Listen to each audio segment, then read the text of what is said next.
আমি এবারে চলে যেতে চাই খান জাহিদুর রহমান, সাধারণ সম্পাদক 28 নম্বর ওয়ার্ড নাগরিক ফোরাম। আপনারও একই প্রাসঙ্গিক কথা, সেটি হচ্ছে নাগরিকদের অর্থাৎ আপনার ওয়ার্ডের নাগরিকদের নিয়ে আপনাদের যে ভাবনা, নাগরিক ফোরামের ভাবনা বা নাগরিকদের যে প্রত্যাশা, এগুলো সম্পর্কিতভাবে আপনি কি কাজ করতে চান এবং নাগরিক হিসেবে বা নাগরিক নেতা হিসেবে আপনি ওয়ার্ডবাসীকে নিয়ে ওয়ার্ডের সমস্যাগুলোর সমাধান করবে কি কি পদক্ষেপ গ্রহণ করতে পারেন? জি, ধন্যবাদ। ইকবাল হাসান তুহিন, সঞ্চালক নাগরিক ভাবনা। আমি খান জাহিদুর রহমান, সাধারণ সম্পাদক 28 নম্বর নাগরিক ফোরাম, খুলনা। আমরা এতে পূর্বে যে কথাগুলো শুনছি, এই প্রাসঙ্গিকতা থেকেই বলতে হয় যে উন্নয়নের পথে কিছু অন্তরায় আমাদের এখানে আছে, যেটা ইতিমধ্যেই শোনা গেছে যে যথাযথ কর্তৃপক্ষ যে ব্যবস্থাগুলো নেয় না। আমরা নাগরিক ফোরাম থেকে চেষ্টা করতেছি নতুন করে ফর্মে এসে যে আমরা যেন সেইটাকে বাস্তবায়ন করতে পারি, যে একটা নাগরিক যে সুবিধা পাওয়ার কথা সে সেইটা পাচ্ছে না, বা যার পাওয়ার কথা সে পাচ্ছে না। এইটা নাগরিক ফোরাম একেবারে মানে দেখে দেখে খুঁটে খুঁটে সুবিধাগুলোকে আপনারা চিহ্নিত করতে পারেন। হ্যাঁ, আমরা চিহ্নিত কিছু আমাদের ওয়ার্ডে যেটা করছি, এবং আমরা নিজেরাও কয়েকটা মানে নিজস্ব উদ্যোগে, নাগরিক ফোরামের নিজস্ব উদ্যোগে কয়েকটা সচেতনামূলক প্রোগ্রাম আমরা করছি অলরেডি। তো আসলে শুধু আমাদের ওয়ার্ড নিয়েই তো নগর না, আমরা এখান থেকে বের হয়ে কাজের জন্য ছুটি শহরে যাই বা স্কুল কলেজে যাই, সেই ক্ষেত্রেও আমাদের কিছু ভোগান্তি। এখন একটা চরম ভোগান্তি হচ্ছে খুলনা শহরের যানজট। আমরা এইমাত্র আমি সেন্ট্রাল রোডের মাথা যেখানে, অর্থাৎ আমাদের চয়নিকা ফার্মেসি বা এশিয়া বেকারি, এইখানে এসে আমি রাস্তা পার হইতে পারতেছি না, এমন অবস্থা। এই যানজটটা আসলে খুলনায় ছিল না। আমরা এক সময় যারা খুলনাবাসী বিভিন্ন প্রয়োজনে বাইরে পড়াশোনা হোক বা চাকরি বাকরি হোক বাইরে থাকতাম, খুলনায় আসার পরে একটা মানে হাফ ছেড়ে বাঁচতাম, যা আমার শান্তির শহরে আসছি। কিন্তু এখনই দেখি যে আমার শহরটা ঠিক ঢাকার মতো বা অন্য শহরের মতো একটা মানে দুর্যোগে যানজটের কারণ হিসেবে আপনি কি চিহ্নিত করছেন? যানজটের কারণ হিসেবে একটা হচ্ছে মেইন যে কারণটা হচ্ছে উন্নয়নের যে পরিকল্পনাগুলো নেওয়া হচ্ছে, এই পরিকল্পনাগুলা আসলে যারা মাথায় বসে আছে এদের মাথায় কী কাজ করে, আমি একটু ল্যাঙ্গুয়েজটা অন্যরকমের বললাম। কারণ হচ্ছে যার দায়িত্বে নগরবাসী শান্তিতে বসবাস করবে, তার মাথায় যদি ভালো কাজ না করে তাহলে আমরা আসলে ভালো থাকতে পারবো না। একটা যে কথা আমাদের মঈন ভাইও বলছেন যে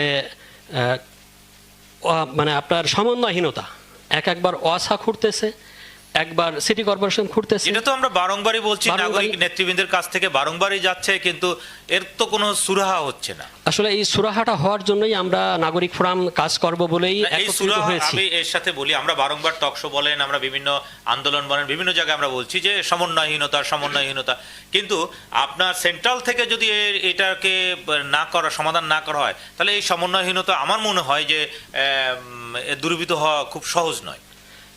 জি, এটা আমরা দেখে আসতেছি অনেক দিন থেকেই। তো এই তাড়না থেকেই আমরা নাগরিক ফোরাম আবার নতুন করে একত্রিত হয়েছি। প্রতিটা ওয়ার্ডে কমিটি হয়েছে এবং কেন্দ্রীয় কমিটিও আমাদের আছে, যারা আমরা এই নাগরিকদের ভোগান্তি দূর করার জন্য যতটুকুন যেখানে যা আমাদের করণীয় আছে আমরা নাগরিকদের জন্য করব। এটার জন্য অনেক নাগরিকদের পক্ষ থেকে আমরা দেখতে পাই যে সিটি গভর্নমেন্ট একটা দাবি এসছে, সিটি গভর্নমেন্ট হলে এই যে সমন্বয়হীনতাগুলো হয়তো দূরীভূত হতে পারে। এটা কি আপনি মনে করেন এটা কিছুটা হবে, কিন্তু ওই আমাদের সভাপতি জন্য তো আইনের প্রয়োজন রয়েছে, আইন সংশোধনের প্রয়োজন রয়েছে। জি, আমাদের সভাপতি যে কথাটা একটু আগে বললো যে আসলে জনসচেতনতা, আমি শুধু কর্তৃপক্ষকে দায়ী করে আমি সরে যাচ্ছি, কিন্তু আমার নিজস্ব কিছু দায়িত্ব থেকে যায়। তো সেখানে আমি যেটা বলবো যে আমাদের নগরে যে ইজি বাইকগুলো এখন চলতেছে, এরা অনেকেই অশিক্ষিত, অনেকেই বলতে বেশিরভাগই অশিক্ষিত। এরা রাস্তাঘাটের নিয়মকানুন জানে না, ড্রাইভিংয়ের নিয়মকানুন জানে না, যার কারণে যে যত্রতত্রভাবে চলাফেরা করতেছে আমাদের নগরীর যানজট বাড়তেছে। যানজট এখন একটা খুলনা শহরে একটা বড় সমস্যা।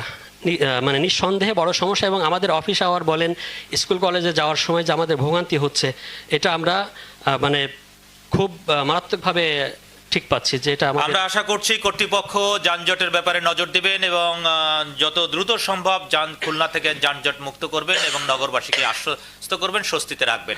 মাননীয় সঞ্চালক, আমি একটা তথ্য দিতে ভুলে গিয়েছিলাম। এই যানজটের ব্যাপারে আপনার সিটি কর্পোরেশন কিংবা যারা কর্তৃপক্ষ তারা একটা কাজ করতে পারে।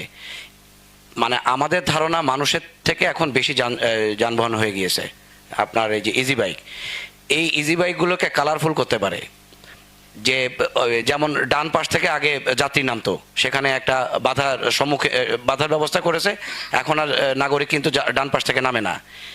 যদি এরকম একটা ব্যবস্থা নিয়ে যেতে পারে কিনা প্রস্তাব। এই যে কিছুদিন আগে নগর ভবনে একটি মিটিং হয়েছিল, সভা হয়েছিল, সেই সভাতে আপনারা এই প্রস্তাবগুলো উত্থাপন করুন। আমার মনে হয় যে কর্তৃপক্ষ আগামী দিনে আমাদেরকে ডাকলে আমরা দিব। আমি শুধু তথ্যটা দিয়ে যাই। মনে কর দিনের 3টা ভাগ করে যদি ইজি বাইকগুলোকে 3টা কালার করে দেওয়া যায়, যে এরা সকালবেলা, এরা দুপুরবেলা, এরা রাতের বেলা নামবে। এবং চারিপাশে খুলনার যে শহরতলি থেকে যে ইজি বাইকগুলি আসে, আমরা এখন বিভিন্ন ইজি বাইক ডুমুরিয়া, ফুলতলা এবং বটিয়াঘাটা, এটা দেখে কেন বুঝছি যে এরা এই এরিয়ার। ওইখানকার যে নির্বাচনী প্রচারণার যে স্টিকারগুলো আছে, এদের গায়ে সেটা সাটা আছে। এরা ওখান থেকে এখানে চলে এসে আবার এখান থেকে ওখানে যায়। অর্থাৎ খুলনার যেই লাইসেন্সকৃত কিংবা খুলনার যে ইজি বাইকগুলি, এগুলো বাদ দেওয়া। শহরতলি থেকে অনেক ইজি বাইক আসছে, এগুলো বাধা দেওয়ার এখন সময়ের দাবি আর কি। ধন্যবাদ। আমি আরেকটু ইন্টারাপ্ট করলাম ভাইকে, আপনার অনুমতি নিয়ে আরেকটু কথা বলতে চাই এই প্রসঙ্গে। সেটা হচ্ছে যে আসলে ইজি বাইক যারা চালায়, একটা সংসার তার উপরে চলে। এটা আমরা শুধু বন্ধ করার কথা বলতেছি, বন্ধ করে দিব। তো বন্ধ করে দিলে তার একটা বিকল্প ব্যবস্থা করার ব্যবস্থা তো আমাদের থাকা উচিত, যেটা মনে হয় যে আমাদের কর্মসংস্থান, খুলনার কর্মসংস্থান একটি ব্যাপক আলোচনা।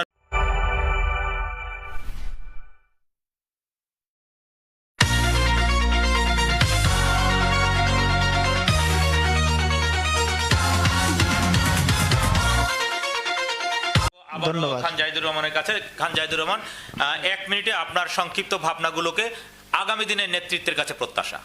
জি, ধন্যবাদ। অবশ্যই আমাদের একটা পরিকল্পিত নগরী, আমরা এখানে মানে স্বাস্থ্যকর পরিবেশে বসবাস করতে পারি, সেরকম একটা নগর আমরা আশা করি। এটা যারা বর্তমান কি অস্বাস্থ্যকর নগরী? অবশ্যই আমি বলবো অস্বাস্থ্যকর। এবং এটা WHO এর একটা জরিপে দেখা গেছে যে বিশ্বের ভিতরে 2টা শহরের ভিতরে, দুইটা না, 2য় স্থান অধিকার করছে হচ্ছে খুলনা। আবহাওয়া বা বাতাস দূষিত, যে খুলনার পরিবেশ এই দূষিত হওয়ার কোনো কারণ কি? হ্যাঁ, দূষিত হওয়ার কারণ কিছু অবশ্যই আছে। সেটা হচ্ছে যেহেতু ওই যে আমাদের এখন উন্নয়নের যে খোঁড়াখুড়ির একটা ধুলা, এরপরে ইট ভাটাগুলো আছে, সেখান থেকেও ধোঁয়া আসে। সব কিছু মিলায় আমাদের খুলনা আগের থেকে একটু জনবহুল, খুবই দুঃখজনক। খুলনা আগের থেকে একটু জনবহুল। তো এটা আমরা চাই যে এটার থেকে পরিত্রাণ পেয়ে আমরা একটা নির্মল আলো বাতাসে বসবাস করব খুলনায়, সেই প্রত্যাশা। সাথে আমি আরেকটু কথা বলি, যেটা হচ্ছে আমাদের কি আগামী নেতৃত্বের কাছে যে আগামী নেতৃত্বের কাছে যারা আসবে, তারা যেই হোক, এটা আমাদের এক নেতা অলরেডি বলছে যে আমরা যারা দল করি তারা শুধুমাত্র দলের স্বার্থ দেখি, কিন্তু আসলে দলের স্বার্থের বাইরে গিয়ে জনগণের স্বার্থে কাজ করাটাই হচ্ছে রাজনীতি। তো আমরা এই রাজনীতি যেটা করতে চাই, রাজনীতিবিদরা যারা আছেন তারা এই বিষয়টা লক্ষ্য রাখবেন যে আমরা জনবান্ধব রাজনীতিবিদ আমরা চাই। খুলনায় যে একটা ঐতিহ্য ইতিহাস খুলনায় আছে, আমরা আশা করবো সেটা আবার ফিরে আসবে খুলনার বুকে, সেরকম নেতৃত্ব চলে আসবে। আর আমি আর 2টা সমস্যার কথা আমি বলবো, যেটা হচ্ছে আমাদের বড় 2টা ঘাট, একটা হচ্ছে রূপসা ঘাট, একটা হচ্ছে জেলখানা ঘাট। আমাদের বিশেষ করে আমরা যেখানে আছি 28 নম্বর ওয়ার্ড বা খুলনা মেইন শহর যেটা, সেটার সাথে জড়িত। তো এই ঘাট 2টার অব্যবস্থাপনা আমরা খুব ভোগান্তিতে আছি, যেটা মানে অনেকেই ঠিক পাচ্ছে যে আসলে এইটার যারা ইজারা নেয় বা প্রশাসন বা আমাদের কর্তৃপক্ষ যাদেরকে ইজারা দেয়, তাদেরকে কিভাবে নির্দেশনা দেয় জানি না বা আমরা বুঝতে পারি না। যে কিছুদিন আগে বলতে কি পরপর কয়েকটা দুর্ঘটনা এখানে ঘটছে এবং মৃত্যু পর্যন্ত হয়েছে নদীতে ডুবে, আপনারা জানেন সবাই।